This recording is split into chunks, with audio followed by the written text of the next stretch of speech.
Because यहाँ पे हमें एनर्जी लगेगी। और जो कार्बोकेटाइन यहाँ पे बन गया, दिस इज इंटरमीडिएट। कार्बोकेटाइन जो यहाँ पे बन गया, दिस इज इंटरमीडिएट, मतलब this react very fast. Carbocation यहाँ पे वेरी फास्ट रिएक्ट करेगा। तो carbocation will react with the nucleophile in the second step, and it will result in the formation of the product, that is nucleophilic substituted product, and the reaction will be known as nucleophilic substitution reaction. तो basically overall इस reaction में क्या हुआ, आपका जो leaving group है, this is leaving group, this is my leaving group, ये वाला ग्रुप जो है इसको Lg कहते हैं, लीविंग ग्रुप। ये लीविंग ग्रुप लीव हुआ, इसके प्लेस पे हमारा न्यूक्लियोफाइल आ गया, मींस न्यूक्लियोफाइल सब्स्टिट्यूट हुआ in place of leaving group, that's why it is known as nucleophilic substitution reaction. So basically what type of nucleophilic substitution reaction it is SN1 reaction. इसको हमने कल detail में explain किया था, it's SN1 reaction. Now one more type of mechanistic pathway is there. मतलब एक और तरीका है हमारे पास कैसे ये रिएक्शन हो गई. This is pathway 1, that is SN1 reaction mechanism. Now one more type is मेरे पास यही कंपाउंड है, for example RCH2Cl.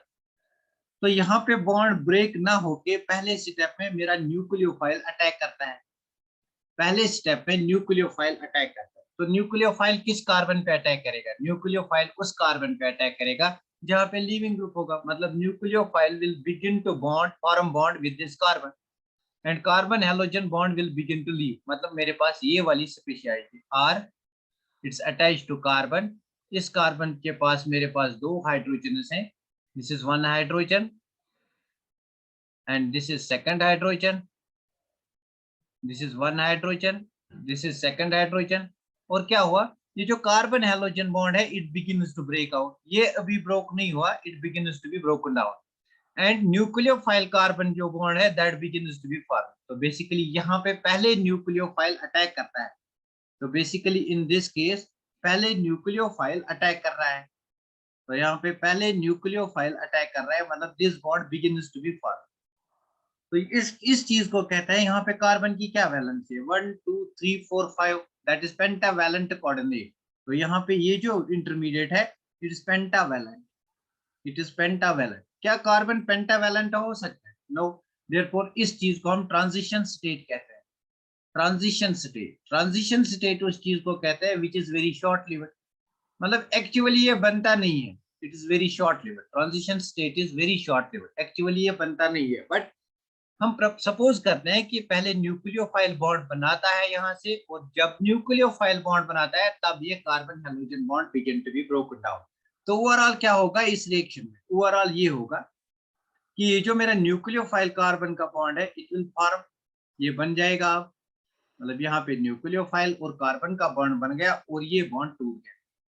This all happens in a single step, ये एक ही स्टेप पे होता है, बट यहाँ पे मैंने आपको मैकेनिज्म बताया 2 स्टेप्स में, सो दैट आपको थोड़ा सा समझ में आएगा कि पहले न्यूक्लियोफाइल अटैक करता है, उसके बाद हैलोजन लीव होता है। Actually both these things happen in a single step, दोनों एक ही स्टेप में होते हैं, दोनों एक ही स्टेप पे होते हैं। मतलब क्या होता है, एक बार फिर बताऊंगा मैं, एक बार फिर मैं ये चीज आपको बताऊंगा, एक बार फिर बताऊंगा मैं। देखो मेरे पास कोई कंपाउंड है, फॉर एग्जांपल CH3Cl, तो यहाँ पे न्यूक्लियोफाइल अटैक कर रहा है, दिस इज न्यूक्लियोफाइल।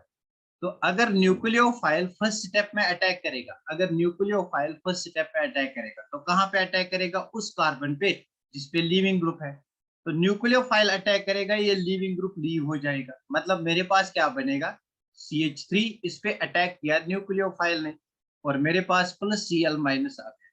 तो बेसिकली एक ही स्टेप में रिएक्शन हो गई, but the mechanism is like this. पहले मेरी 5 मेंबर ट्रांजिशन स्टेट बनती है, this is very short lived, transition state means it is not actually observed, actually this is not observed। तो basically this is the product, ये मेरा product बनता है। मतलब क्या है, कहने का मतलब ये है कि अगर मैं इस रिएक्शन की रेट निकालूंगा, तो मैंने कहा था rate depends upon slow step, since this is a transition state carbon can never be pentavalent, therefore this step is fast, तो ये जल्दी डिसोसिएट हो जाएगा, and this step is slow. तो स्लो स्टेप में कितने सब्सटेंसेस इन्वॉल्व होते हैं, एक मेरा ये वाला कंपाउंड इन्वॉल्व होता है CH3Cl, और एक मेरा न्यूक्लियोफाइल इन्वॉल्व होता है। मतलब कितने मॉलिक्यूल्स इन्वॉल्व होते हैं स्लो स्टेप में, 2 मॉलिक्यूल्स, एक सबस्ट्रेट और एक न्यूक्लियोफाइल। मतलब rate depends upon concentration of 2 substances, 2 molecules, Therefore it is called a bimolecular reaction. It's called a bimolecular reaction because rate depends upon concentration of, therefore I can write rate depends upon concentration of, this is constant K proportionality, concentration of this molecule alkyl halide and concentration of nucleophile. Therefore rate depends upon concentration of two molecules. That's why this reaction is called bimolecular reaction. Bimolecular reaction. That's why this reaction is called bimolecular reaction. Clear hua why this reaction is known as bimolecular? Because rate depends upon concentration of this alkyl halide as well as concentration of this nucleophile. Rate depends on both. Because first step में, slow step में अपन nucleophile attack कर रहा है, therefore rate depends upon both. Overall इस reaction को देखेंगे तो यहाँ पे लीविंग ग्रुप लीव होता है, nucleophile in place of leaving group substitute होता है. Therefore it is bimolecular. Nucleophilic because nucleophile attacks, because substitution हो रही है, nucleophilic substitution reaction. तो इसी रिएक्शन को हम इसलिए कहते हैं SN2 reaction. S stands for substitution, N stands for nucleophilic, 2 stands for bimolecular. That's why this reaction is called nucleophilic bimolecular substitution reaction. Clear हुई बात? क्लियर हुई यहां तक बात? सब बच्चे बोलो क्लियर हुई बात. वेरी गुड, बहुत बढ़िया, बहुत बढ़िया. Now what is SN2 reaction? तो SN2 रिएक्शन क्या होता है? SN2 रिएक्शन क्या होता है? SN2 रिएक्शन एक ही स्टेप में होता है, takes place in single step. Nucleophile attacks first. Nucleophile attacks first. पहले न्यूक्लियोफाइल अटैक कर रहा है.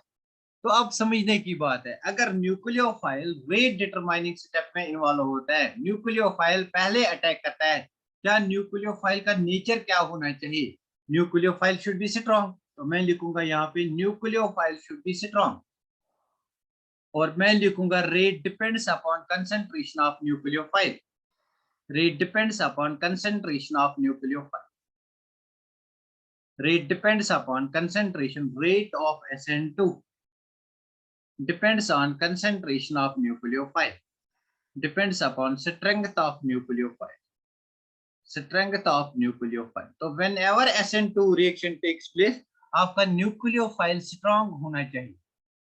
Got it? Clear हुई बात? Why nucleophile should be strong? SN2 में rate depend करती है nucleophile की strength पे. SN1 में independent. Clear हुई बात? क्लियर हुई बात? तो बेसिकली मैंने क्या कहा, SN2 रिएक्शन जब होती है, फॉर एग्जांपल मेरे पास ये वाला कंपाउंड है CH3Cl, इस कंपाउंड को मैं Cl नेगेटिव के साथ ट्रीट करूंगा. अगर मेरा SN2 रिएक्शन होगा तो पहले स्टेप में ये अटैक करेगा. अगर ये अटैक करेगा तो ये बॉन्ड ब्रेक हो जाएगा. मतलब कार्बन हेलोजन बॉन्ड पहले ब्रेक नहीं होगा, पहले न्यूक्लियोफाइल अटैक करेगा. तो मेरा प्रोडक्ट क्या बनेगा? Cn ने अटैक किया CH3 पे, प्लस मेरे पास Cl माइनस. तो this is SN2 reaction because rate depends on concentration of both the.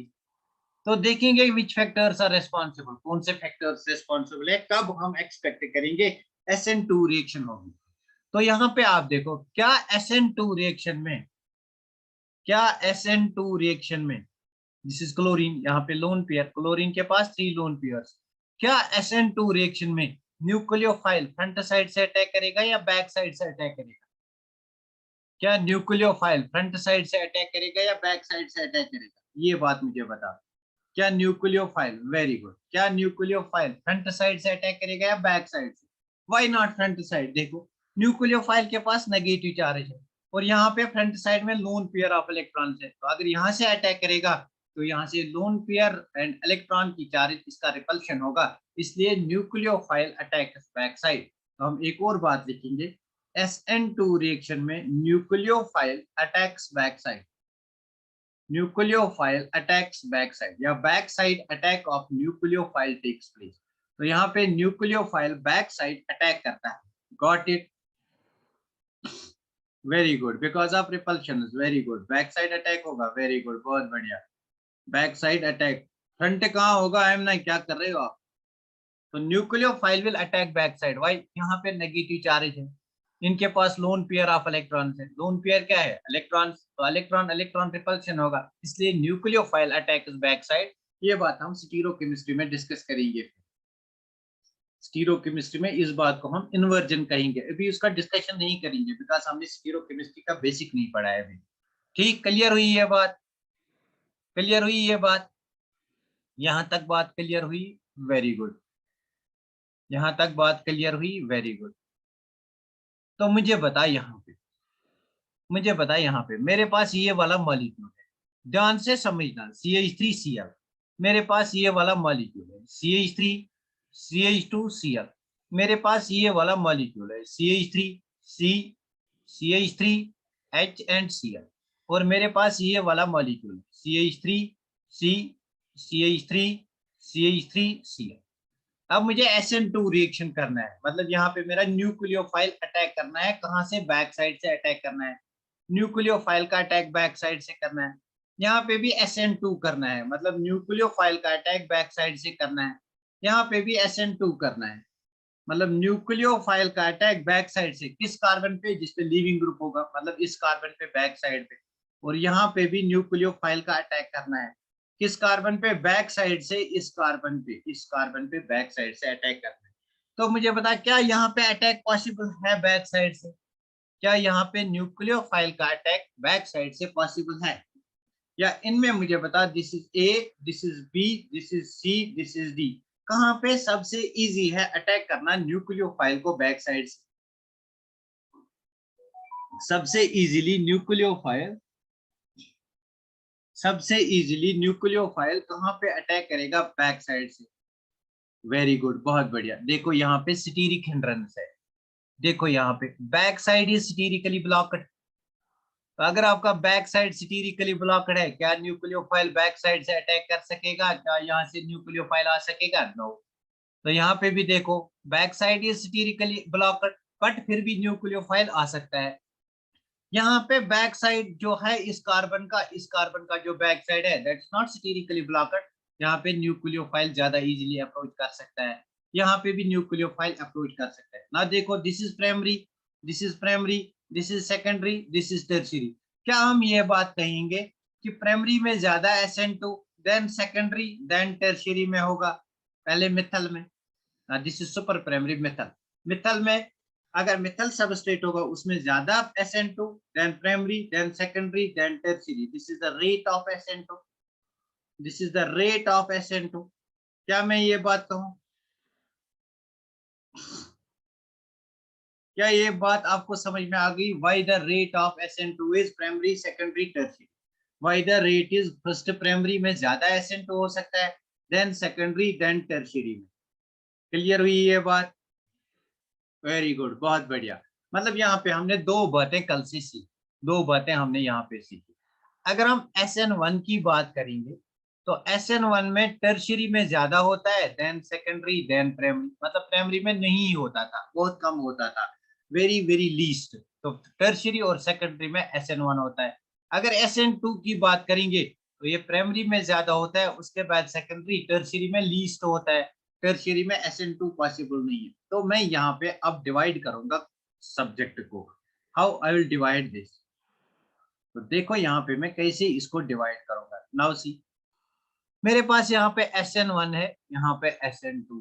तो SN1 के लिए tertiary substrates are the best substrates, SN1 के लिए primary substrates are the best substrates. तो सेकेंडरी सबस्ट्रेट्स जो होते हैं, these secondary one is can undergo SN1, secondary one is can undergo SN2 as well। तो इस चीज को हमें फिर डिफरेंस लेना है, किन कंडीशंस में SN1 हो सकता है और किन कंडीशंस में SN2 हो सकता है। ये बात क्लियर हुई? अगर मेरा टर्शियरी सबस्ट्रेट होगा तो SN1 हो जाएगा, मतलब कार्बोकेटाइन बनेगा। अगर मेरा प्राइमरी सबस्ट्रेट होगा तो SN2 हो जाएगा, मतलब डायरेक्ट न्यूक्लियोफाइल बैक साइड से अटैक करेगा। क्लियर हुई ये बात? ये बात क्लियर हुई? SN1 और SN2 किस में हो जाएगी? SN1 टर्शियरी में, SN2 प्राइमरी में, सेकेंडरी में both SN1 and SN2, secondary में बोथ SN1 एंड SN2। तो conditions will determine SN1 take place करेगी या SN2, उस बात को अभी डिस्कस करेंगे। बहुत बढ़िया, यहाँ तक ये बात आपको क्लियर होनी चाहिए। Most of the questions are based on this concept. इस कंसेप्ट पे सबसे ज्यादा क्वेश्चंस बेस्ड होते हैं। तो आपको पता होना चाहिए, अगर आपके पास टर्शियरी सबस्ट्रेट है तो उसमें SN1 हो जाएगा, बिकॉज उसमें मोर स्टेबल कार्बोकेटाइन बनेगा। अगर आपके पास प्राइमरी है तो उसमें SN2 होगा, बिकॉज SN2 के लिए बैक साइड अटैक होना जरूरी है। प्राइमरी में बैक साइड जो है that's not sterically blocked, hence nucleophile attack is back side. Clear हुई ये बात? वेरी गुड, बहुत बढ़िया। मैं इस चीज को रैप अप करूंगा यहाँ पे। I'll write certain differences between SN1 and SN2. I hope ये बात आपको समझ में आई होगी। I'll write certain differences between SN1 and SN2. यहाँ पे आप लिखो SN1 और यहाँ पे आप लिखो SN2। तो पहला पॉइंट ऑफ डिफरेंस जो है SN1 और SN2 के केस में, आपको पता है जो SN1 रिएक्शन है, टर्शियरी सबस्ट्रेट जो है 3 degree substrate, they are more favourable than 2 degree than 1 degree. This order is based on, because SN1 में, तो यहाँ पे लिखो because in SN1 carbocation is formed as intermediate, carbocation is formed as intermediate. तो carbocation की stability determine करेगी rate of SN1 reaction, इसकी stability ज्यादा है। तो यहाँ पे लिखो नंबर 1, ऑर्डर जो होगा primary substrates are more favourable than secondary then tertiary, मतलब टर्शियरी यहाँ पे नहीं है, यहाँ पे प्राइमरी नहीं है, these are the least one. तो यहाँ पे क्या लिखोगे आप order, because back side attack of nucleophile takes place, and in primary substratus backside is not sterically blocked,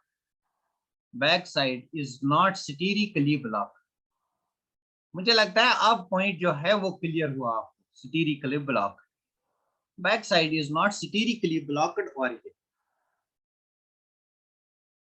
this is first point of difference. Number second, तो यहाँ पे जो रेट है, रेट जो है, rate depends only on concentration of substrate, rate depends only on concentration of substrate. यहाँ पे second point, rate जो है it depends on the concentration of both substrate and nucleophile, both substrate and nucleophile. Clear हुई है? 2 points of difference, 2 points of difference clear हुई है? Very good, बहुत बढ़िया, 2 पॉइंट्स ऑफ डिफरेंस यहाँ पे क्लियर हुई है। और भी पॉइंट्स ऑफ डिफरेंस हमारे पास है। नंबर थर्ड पॉइंट जो हमारे पास है दैट इज न्यूक्लियोफाइल की अगर बात करेंगे, न्यूक्लियोफाइल का यहाँ पे उतना रोल नहीं है, means rate is independent on, directly question आया है, rate is independent on upon strength of nucleophile. तो आपको बताना था SN1 है, SN2 है, बोथ SN1 एंड SN2 है। बहुत ही इजी क्वेश्चन है। Rate is independent on strength of nucleophile. तो ये बात यहां से क्लियर होती है, रेट सबस्ट्रेट पे डिपेंड करते हैं, न्यूक्लियोफाइल पे नहीं। यहाँ पे रेट डिपेंड्स ऑन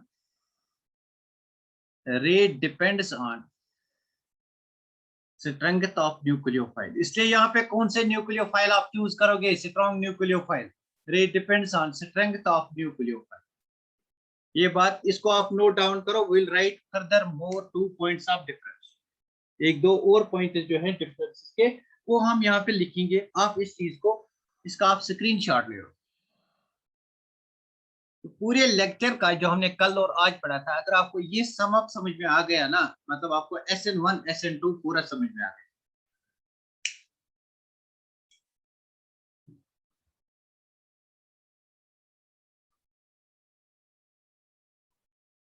हो गया? इसका स्क्रीनशॉट हो गया? वेरी गुड, बहुत बढ़िया। तो let me discuss fourth point of difference.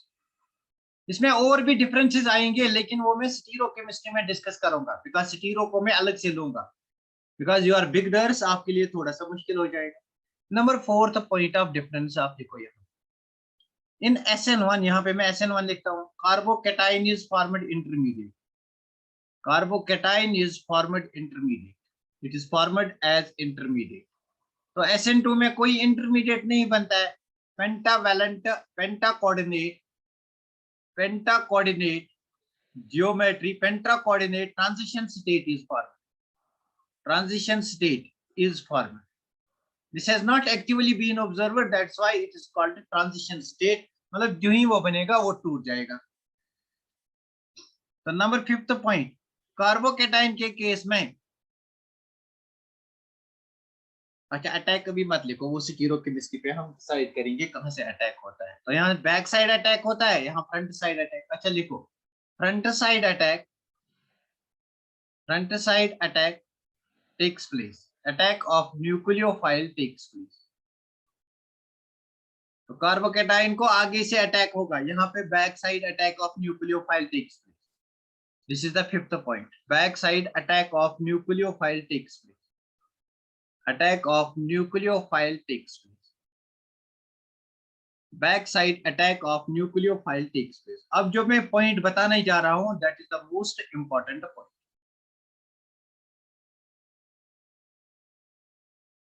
तो यहां तक आप नोट डाउन करो, मैं आपको बहुत ही इंपॉर्टेंट पॉइंट बताने चाह रहा हूं। आप कैसे बताओगे अगर आपके पास सेकेंडरी सबस्ट्रेट होगा, आप कैसे कहोगे SN1 होगा या SN2 होगा? तो how can you say that SN1 takes place और SN2 टेक प्लेस? उसको आप नोट डाउन करो, मैं आपको बताऊंगा how can you predict whether SN1 और SN2 टेक्स प्लेस।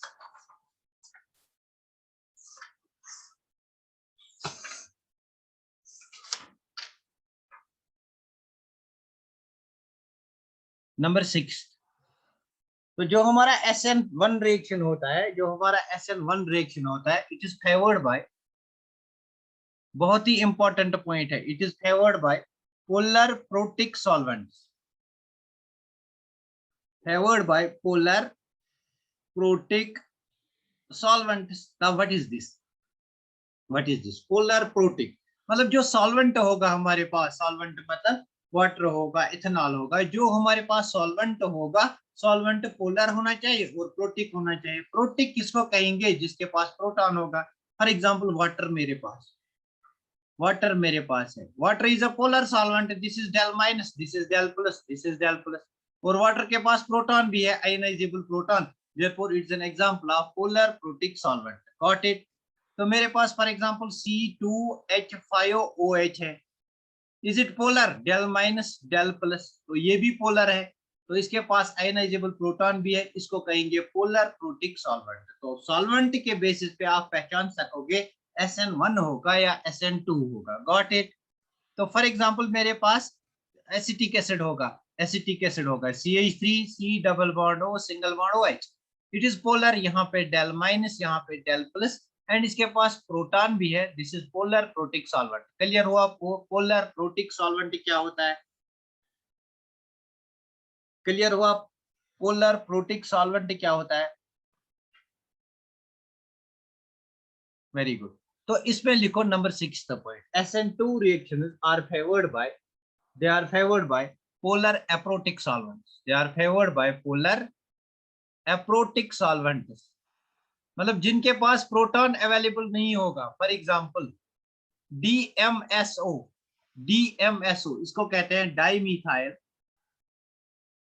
डाइमीथाइल सल्फोक्साइड। इसकी फार्मूला क्या है? डाइमीथाइल मतलब दो मिथाइल ग्रुप, यहाँ पे मिथाइल, यहाँ पर मिथाइल, सल्फर सल्फोक्साइड मतलब S डबल बॉन्ड हो। क्या यहाँ पे ऑक्सीजन के साथ H प्लस अटैच है? क्या यहाँ पे प्रोटॉन अवेलेबल है? नहीं ना, इसलिए इसको कहते हैं aprotic solvent, but it is polar, oxygen del minus sulphur del plus, तो it is polar but it is aprotic. तो SN2 reactions are favoured by polar aprotic solvents. Clear हुई ये बात? क्लियर हुई ये बात? पोलर, पोलर सॉल्वेंट्स को repeat करूं, देखो यार, पोलर किसको कहते हैं? डाइपोल मोमेंट जिसमें होगा उसको पोलर कहते हैं। फॉर एग्जांपल मेरे पास ये वाला कंपाउंड है, मेरे पास ये वाला कंपाउंड है, फॉर एग्जांपल CH3OH, क्या ये पोलर है? तो यहाँ पे del minus, oxygen more electronegative, H plus less electronegative, it's polar. तो इसके पास आयनाइजेबल प्रोटॉन भी है OH, ये वाला प्रोटॉन ब्रेक हो सकता है, बॉन्ड ब्रेक हो सकता है, H प्लस दे सकता है। जो सॉल्वेंट्स H प्लस देंगे उनको कहेंगे प्रोटिक सॉल्वेंट्स, जिन सॉल्वेंट्स में H प्लस अवेलेबल नहीं है उनको कहेंगे aprotic solvents. Got it Zakir? Got it? तो इसके केस में for example I have one more example, for example मेरे पास ये वाली एग्जांपल है, एसीटोन मेरे पास है, एसीटोन, एसीटोन इसको कहते हैं CH3 C double bond OCH3, क्या ये प्रोटिक है? No, it is not protic. O के साथ हाइड्रोजन अवेलेबल नहीं है, बट यहाँ पे ऑक्सीजन ज्यादा इलेक्ट्रोनेगेटिव, कार्बन कम इलेक्ट्रोनेगेटिव पोलैरिटी है, which is polar but aprotic solvent. इसको कहते हैं एसीटोन और इसको कहते हैं DMSO। क्लियर हुआ? तो अगर आपके पास पोलर एप्रोटिक सॉल्वेंट होगा तो SN2 रिएक्शन फेवर होगी, अगर आपके पास पोलर प्रोटिक सॉल्वेंट होगा तो SN1 रिएक्शन फेवर होगी। Got it? अब क्लियर हुई बात? वेरी गुड, बहुत बढ़िया, सब बच्चों को क्लियर होना चाहिए। These are the differences between SN1 and SN। तो इस चीज को आप नोट डाउन करो, this is the most important difference, most important difference. For example, मेरे पास कोई सेकेंडरी अल्काइल हैलाइड है, मेरे पास ये वाला कंपाउंड है, यहाँ पे मेरे पास क्लोरीन है। Now this chlorine is a leaving group, it's a leaving group. Now this is secondary alkyl halide. तो इसको मैं ट्रीट करूंगा, इसको मैं ट्रीट करूंगा विद न्यूक्लियोफाइल, फॉर एग्जांपल किसी न्यूक्लियोफाइल के साथ, फॉर एग्जांपल CN- के साथ, इन एसीटोन, इन DMSO या acetone.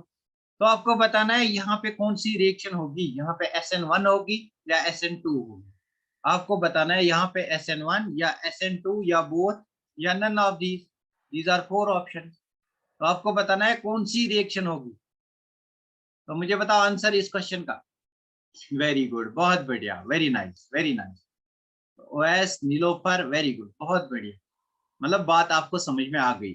DMSO means aprotic solvent, aprotic solvent मतलब यहाँ पे कौन सी रिएक्शन होगी, SN2 रिएक्शन होगी। Got it? यहाँ पे SN2 रिएक्शन होगी। क्लियर हुआ? क्लियर हुई ये बात? बहुत ही बढ़िया बात है, ये आपको क्लियर होनी चाहिए यहाँ पे, आपको क्लियर होनी चाहिए यहाँ पे। ना let me take one more question, एक और क्वेश्चन को मैं यहाँ पे लूंगा। वेरी गुड, बहुत बढ़िया, हुमैरा शुगुफ्ता, वेरी नाइस जाकिर, बहुत बढ़िया, मतलब आपको बात जल्दी समझ में आती है, मतलब आपकी ऑर्गेनिक अच्छी जा रही है। तो मेरे पास कोई रिएक्शन है, दिस टाइप ऑफ रिएक्शन। तो यहाँ पे मेरा फॉर एग्जांपल लीविंग ग्रुप हुई है, यहाँ पे PR है लीविंग ग्रुप। इसको मैं ट्रीट करूंगा, इसको मैं रिएक्ट करूंगा विद PHO-, इसको मैं रिएक्ट करूंगा विद I- के साथ। इसको मैं रिएक्ट करूंगा इन एप्रोटिक सॉल्वेंट, दैट्स एसिटोन। तो मुझे बताओ कौन सी रिएक्शन होगी, टाइप ऑफ द रिएक्शन क्या होगी, SN1 और SN2, SN1 और SN2 और बोथ SN2। वेरी गुड, बहुत बढ़िया, मतलब यहाँ पे भी SN2 रिएक्शन होगी, यहाँ पे भी SN2 रिएक्शन होगी, यहाँ पे भी SN2 रिएक्शन होगी। Very good. अगर मैं इसी रिएक्शन को, वेरी गुड, बहुत बढ़िया, अगर मैं इसी रिएक्शन को कैरी आउट करूंगा, अगर मैं इसी रिएक्शन को कैरी आउट करूंगा विद, इसी रिएक्शन को कैरी आउट करूंगा विद I- एंड वाटर, तो मुझे बताओ कौन सा मैकेनिज्म होगा, SN1, बिकॉज यहाँ पे सॉल्वेंट जो है दैट्स पोलर प्रोटिक सॉल्वेंट, यहाँ पे जो सॉल्वेंट है that's polar protic solvent. Clear हुई बात? क्लियर हुई बात? तब अब यहीं पे मैं आपको एक और बात क्लियर करूंगा। अगर हमारे पास प्रोटिक सॉल्वेंट होगा, प्रोटिक सॉल्वेंट होगा, तो protic solvent for example water होगा। तो बॉन्डिंग में हमने पढ़ा था वाटर क्या करता है, वाटर जो भी आयन्स होते हैं उनको वाटर घेर घेर लेती है, मतलब यहाँ से वाटर, यहाँ से वाटर, यहाँ से वाटर, यहाँ से वाटर, यहाँ से वाटर, यहाँ से वाटर, यहाँ से water, this is called degree of hydration. तो उनकी ज्यादा डिग्री ऑफ हाइड्रेशन होती है। तो डिग्री ऑफ हाइड्रेशन किस पे डिपेंड करती है, किस बच्चे को याद है डिग्री ऑफ हाइड्रेशन किस पे डिपेंड करती है, डिग्री ऑफ हाइड्रेशन या हाइड्रेशन एनर्जी किस पे डिपेंड करती है, चार्ज बाय साइज। तो अगर आपका साइज स्मॉल है आयन का, उसकी डिग्री ऑफ हाइड्रेशन ज्यादा है। तो मतलब मैं कहने की बात यह है, कल मैंने आपको बोला था न्यूक्लियोफिलिसिटी ऑर्डर, न्यूक्लियोफिलिसिटी ऑर्डर। तो ये बहुत ही इंपॉर्टेंट बात है जो मैं आज आपको बताने जा रहा हूं यहाँ पे, न्यूक्लियोफिलिसिटी ऑर्डर। हार्डली सब बच्चों को ये बात मालूम होती है। तो यहाँ पे देखो आप, न्यूक्लियोफिलिसिटी ऑर्डर मुझे बताना है, क्लोरीन, क्लोरीन, ब्रोमीन, आयोडीन, इनके आयन्स बनाएंगे, fluoride ion, chloride ion, bromide ion, iodide ion. तो आपको बताना है इनका न्यूक्लियोफिलिसिटी ऑर्डर। तो nucleophilicity order in protic solvent बताओ, in protic solvent such as what, in protic solvent such as water, and second time आप बता in aprotic solvent, aprotic solvent. तो जनरल मैंने क्या कहा था, पहले जनरल ऑर्डर को बता मुझे। जनरल ऑर्डर मैंने बोला था, जनरल ऑर्डर मैंने बोला था यहाँ पे आपको, iodide is more nucleophilic than bromide which is more nucleophilic than chloride ion which is more nucleophilic than fluoride ion. ठीक बात है ना, यही बताया था ना, वेरी गुड, हाँ यही बताया था। Now but in protic solvent, protic solvent में ये ऑर्डर रिवर्स हो जाएगा।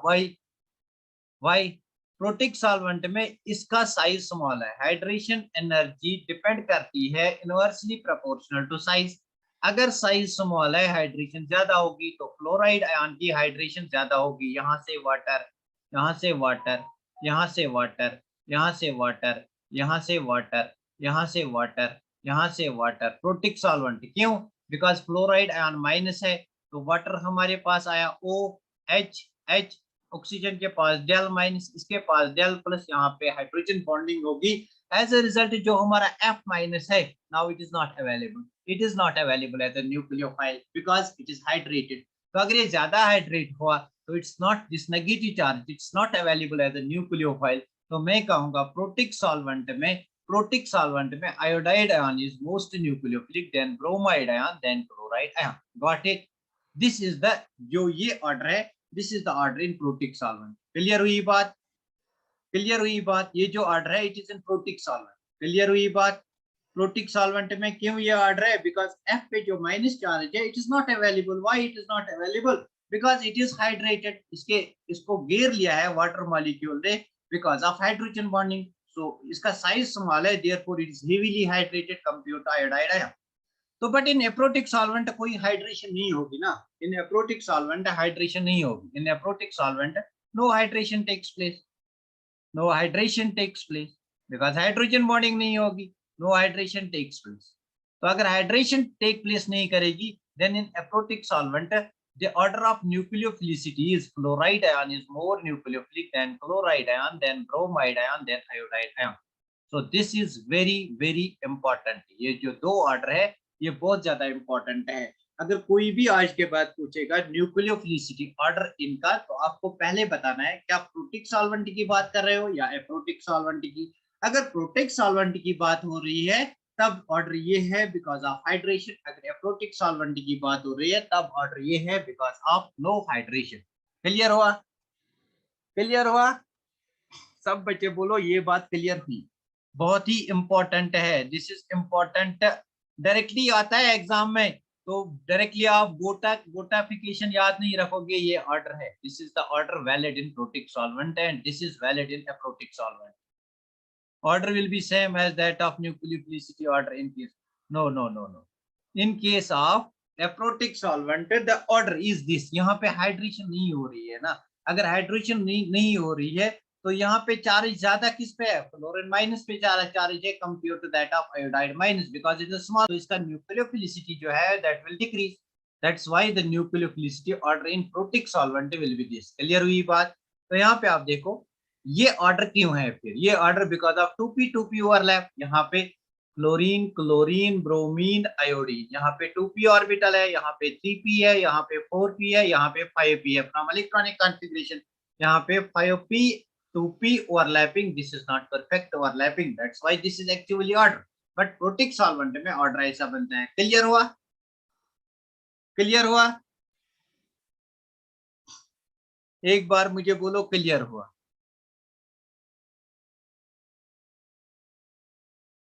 बहुत बढ़िया, very good, very nice, very nice.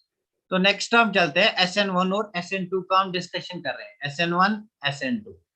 तो SN1 के केस में हमारे पास न्यूक्लियोफाइल की स्ट्रेंथ जो है that's not valid over here.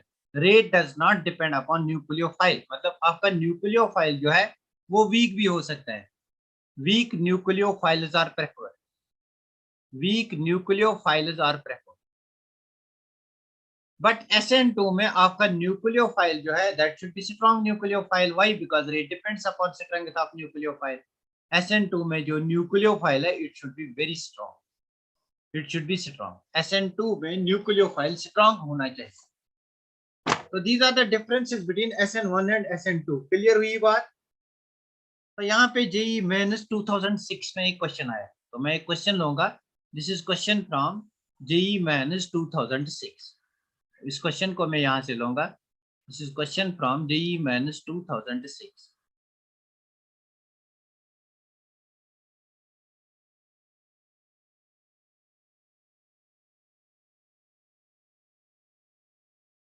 ये जेई मेंस और एआई ट्रिपल का ही है। जेई मेंस, चलो मैं देखता हूँ पहले किसका है। हाँ, this is JEE Main AI triple E. JEE Main AI triple E का क्वेश्चन है।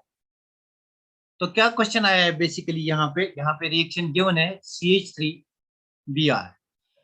It is treated with nucleophile, लिखा है it is treated with NU nucleophile.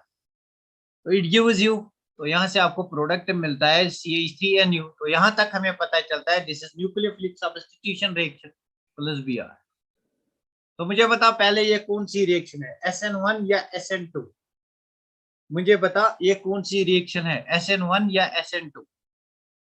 SN2, बहुत बढ़िया, मतलब very good, very nice. This is SN2 reaction. तो दिया गया है कि ये जो यहाँ पे न्यूक्लियोफाइल है, nucleophiles are, the nucleophiles in this reaction are. तो कौन कौन सा न्यूक्लियोफाइल दिया है? The nucleophiles in this reaction are A, that's equal to PHO minus B, that's equal to ACO minus C, that's equal to OH minus and D, that's equal to CH3O minus। तो आपको बताना है the decreasing order of rate of reaction, the decreasing order of rate of reaction, the decreasing order of rate of reaction, the decreasing order of rate of reaction with these nucleophiles, with these nucleophiles, with these nucleophiles। तो answer should be like this, answer आपका है DCAB। तो option A जो है that is DCAB। Option B जो आपका है that is DCBA, DCBA, DCBA। And option C जो हमारे पास है that is ABCD, ABCD। And option D जो हमारे पास है दैट इज BDCA। कैसे इस क्वेश्चन को करोगे?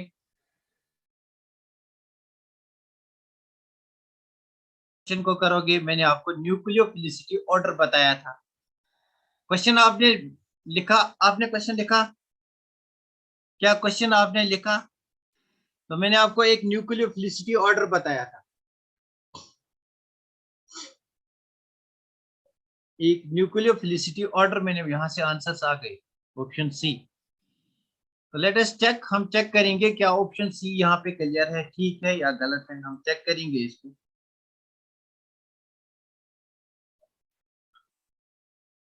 अगर आपको याद होगा मैंने आपको न्यूक्लियोफिलिसिटी, नेचर ऑफ न्यूक्लियोफाइल का जो स्ट्रेंथ है उसमें मैंने एक ऑर्डर लिखाया था, PHS minus is more nucleophilic than Cn minus, which is more nucleophilic than I minus, which is more nucleophilic than ETO minus, which is more nucleophilic than OH minus, which is more nucleophilic than Br minus, which is more nucleophilic than PHO minus, which is more nucleophilic than Cl minus, which is more nucleophilic than Cl minus, which is more nucleophilic than Me3n। बस ये order आपको याद रखना है। तो बस हमें बताना है यहाँ पे हमारा जो A था, A was equal to PHO, तो B was equal to ACO minus, B was ACO minus, and C was, जो C हमारा था that was OH minus, और जो D हमारा था that was CH3O minus। बस ये बात यहाँ पे क्लियर। आपको पता है OH is more nucleophilic than that of PHO minus, मतलब जितना ज्यादा न्यूक्लियोफिलिक उतनी ज्यादा रेट ऑफ SN2 होगी, because SN2 depends upon strength of nucleophile. तो मैं कहूंगा C की रेट ज्यादा होगी देन दैट ऑफ A। कहाँ पे C की रेट ज्यादा है देन दैट ऑफ A? कहाँ पे C की रेट ज्यादा है देन दैट ऑफ A? यहाँ पे C की रेट ज्यादा है than that of A। This is wrong, तो यहाँ पे A की ज्यादा है। देखो यहाँ पे OH माइनस, एक बार फिर बताऊंगा, OH माइनस का जो न्यूक्लियोफिलिक नेचर है that's more than that of PHO। जो ज्यादा न्यूक्लियोफिलिक होगा उसका SN2 mechanism rate of reaction ज्यादा होगा।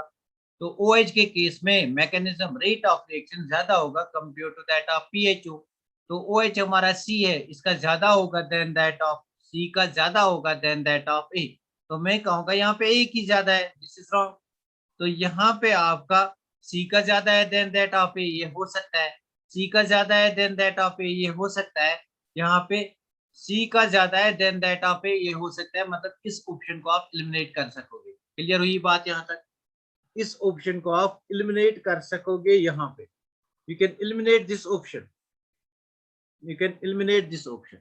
नाउ नंबर सेकंड, डी और सी में देखेंगे ओ एच माइनस और हमारे पास CH3O माइनस जो है, OH minus and CH3O minus जो है, OH minus and CH3O minus जो है, तो OH minus is more nucleophilic than that of CH3O minus. OH minus is more nucleophilic, sorry, CH3O minus, sorry sorry sorry.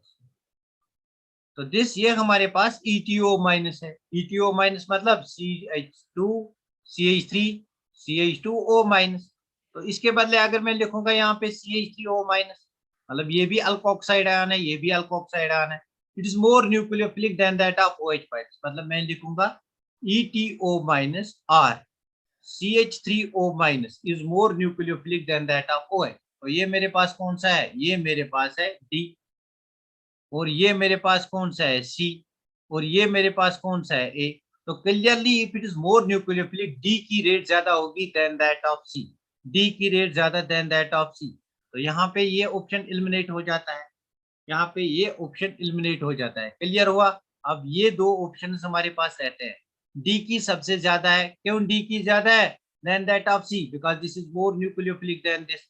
अब C की क्यों ज्यादा है ए से? because this is more nucleophilic than A and A is more nucleophilic than this ACO। तो यहाँ पे इससे कम जो हमारे पास है, इससे कम जो है that is ACO minus, इससे कम जो है that is ACO minus। so the answer is option number 1। ये बात क्लियर हुआ? ये क्वेश्चन क्लियर हुआ? yes sir, option A is correct, very good। तो क्लियर हुआ ये बात किया? एक बार फिर बताओ, बेसिकली आपको देखना है स्ट्रेंथ ऑफ न्यूक्लियोफाइल। अच्छा, अगर आपको ऐसे नहीं आएगा तो आप एक बात करना, आप एक और वे है हमारे पास जिससे आप ये कर सकोगे ना। मैंने कहा था nucleophilicity parallel to that of basicity. तो इनकी बेसिक स्ट्रेंथ देखो किस किस की, PHO की बेसिक स्ट्रेंथ देखो, ACO की बेसिक स्ट्रेंथ देखो, OH की बेसिक स्ट्रेंथ देखो, CH3O की बेसिक स्ट्रेंथ देखो। इनकी बेसिक स्ट्रेंथ देखने के लिए इनके क्या बनाने हैं? हमारे एसिड्स। तो एसिडिक नेचर देखना है, फिनॉल। तो सिमिलरली एसिडिक नेचर बनाना है, ACOH। एसिडिक यहाँ पे वाटर, यहाँ पे मेथनॉल। अब एसिडिक नेचर से चेक करेंगे, जो जितना ज्यादा स्ट्रॉन्ग एसिड होगा उसकी बेस उतनी वीक होगी, उसकी बेस उतनी वीक होगी ना। This is a weak acid, alcohol is a weak acid, therefore इसकी जो बेस है that's a strong base, therefore D is the most appropriate answer one here, D पहले आएगा। हुई बात क्लियर? सबको हुई ये बात क्लियर? ये आया है, ये क्वेश्चन प्रीवियस ईयर में पूछा गया है। हो गया क्लियर?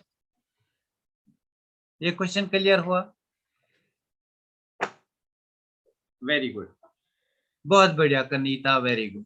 नाउ मैं नेक्स्ट क्वेश्चन लूंगा, यहाँ पे एक दो क्वेश्चन और लूंगा। तो मेरे पास ये वाला कंपाउंड है, मेरे पास ये वाला कंपाउंड है,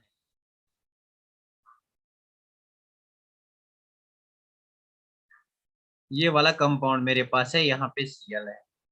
तो इसके केस में मैं इसको ट्रीट करूंगा विद न्यूक्लियोफाइल, मैं इसको ट्रीट करूंगा with nucleophile.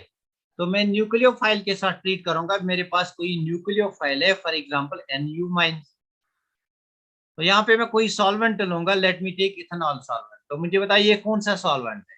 Polar protic solvent.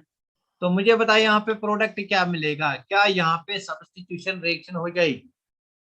मुझे बताइए यहाँ पे प्रोडक्ट क्या मिलेगा? क्या यहाँ पे कौन सी रिएक्शन हो जाएगी? SN1 या SN2? SN1 या SN2? वेरी गुड, बहुत बढ़िया। तो मुझे बताइए यहाँ पे SN1 हो जाएगी या SN2 हो जाएगी? कोई नहीं। शुगुप्ता SN1, और शुगुप्ता क्या बोलती हो, SN1? वैस क्या बोलते हो, SN2? देखो अगर मैं SN1 करूंगा तो मुझे ये वाला बॉन्ड ब्रेक करना है। अगर मैं ये वाला बॉन्ड ब्रेक करूंगा तो मुझे यहाँ पे पॉजिटिव चार्ज आएगी। क्या ब्रिज हेड कार्बन पे पॉजिटिव चार्ज आएगी? No, it's not stable, not stable. अगर ये स्टेबल नहीं है तो यहाँ पे SN1 नहीं हो सकता है। यहाँ पे सॉल्वेंट कौन सा है? पोलर प्रोटिक सॉल्वेंट, तो नो SN2। SN2 भी नहीं हो सकता है। There will be some other type of the reaction. Clear हुआ? क्लियर हुआ? सॉल्वेंट फेवर नहीं करेगा ना। नाउ क्लियर, बहुत बढ़िया। तो that's why I am taking example, जिससे क्लियर होता है। Now let me take this type of question. अब मैं थोड़ा सा यहाँ पे आपको बताऊंगा, मतलब थोड़ा सा मैं आपका देखूंगा यहाँ पे, थोड़ा सा मैं देखूंगा आपका कंसेप्ट। तो यहाँ पे मैं इसको न्यूक्लियोफाइल के साथ ट्रीट करूंगा। तो बेसिकली यहाँ पे this is secondary alkyl halide, तो यहाँ पे दो प्रोडक्ट्स बन सकते हैं। मैं यहाँ पे प्रोडक्ट बनाऊंगा, दिस इज Me मिथल। तो मैं यहाँ पे प्रोडक्ट बनाऊंगा। मैं एक प्रोडक्ट यहाँ पे ये बनाऊंगा, this is methyl, this is hydrogen, और यहाँ पे मेरा न्यूक्लियोफाइल आया। प्लस मैं एक और प्रोडक्ट बनाऊंगा, ऐसी ही एक प्रोडक्ट बनाऊंगा। तो यहाँ पे मिथल है, यहाँ पे मेरा न्यूक्लियोफाइल आया। तो मुझे बता, this is product A, this is product B. तो इनमें से कौन सा मेजर प्रोडक्ट होगा, ज्यादा कौन बनेगा इन दोनों में से, ए या बी? ज्यादा कौन बनेगा इन दोनों में से? कार्बोकेटाइन के बेसिस पे ये क्वेश्चन है। It is based on carbocation, मतलब SN1 मुझे बताओ, SN1 प्रोडक्ट दो में से मेजर प्रोडक्ट कौन होगा? देखो यहाँ पे, नाउ सी ओवर हियर। तो इस रिएक्शन को मैं यहाँ से करूंगा सो दैट आपके कंसेप्ट क्लियर। क्या मैंने आपको बताया था, जहां पे कार्बोकेटाइन बनता है वहां पे आपको रीअरेंजमेंट देखना होता है। हो सकता है there is much possibility of rearrangement. तो बेसिकली इसको ब्रेक डाउन करो, तो आपका पहले बनेगा carbocation, this is a secondary carbocation. तो सेकेंडरी कार्बोकेटाइन पे न्यूक्लियोफाइल अटैक कर सकता है, यहाँ पे न्यूक्लियोफाइल अटैक कर सकता है। तो आपका प्रोडक्ट जो बनेगा that is this type of product. यहाँ पे न्यूक्लियोफाइल आया और यहाँ पे हमारा मिथाइल ग्रुप, यहाँ पे हाइड्रोजन। बट यहाँ पे एक और चीज हो सकती है, 1,2 हाइड्राइड शिफ्ट। इस हाइड्रोजन को यहाँ पे शिफ्ट करो, यहाँ पे पॉजिटिव चार्ज आएगी। ना this a more stable carbocation, tertiary carbocation, isn't it? तो पहले हमने सेकेंडरी से टर्शियरी कार्बोकेटाइन बनाया। क्लियर हुआ? तो जहां पे भी पॉसिबिलिटी है कार्बोकेटाइन की रीअरेंजमेंट की, अगर लेस स्टेबल से मोर स्टेबल बनता है तो पहले ऑफ रीअरेंजमेंट करो। मतलब नेक्स्ट स्टेप में मैं न्यूक्लियोफाइल का अटैक करूंगा यहाँ पे। तो मेरे पास ये वाला प्रोडक्ट भी बनेगा, मेरे पास ये वाला प्रोडक्ट भी बनेगा, मेरे पास ये वाला प्रोडक्ट भी बनेगा। यहाँ मेरा न्यूक्लियोफाइल आएगा, isn't it? So this will be major product. Why this will be major product? Because it is formed from more stable carbocation. SN1 में major product ये हो जाएगा। हो गई बात क्लियर? अच्छा रिपीट करो, कोई बात नहीं है, रिपीट करो। इसको मुझे अलग से भी लेना है, मुझे यहाँ पे दिमाग में आया ये क्वेश्चन, इसलिए लिया है इसको। तो देखो एक बार फिर इससे रिपीट करूंगा, याद होगा अगर आपको। कार्बोकेटाइन रेअरेंजमेंट, मेरे पास ये वाला कंपाउंड है, CH3 CH Cl,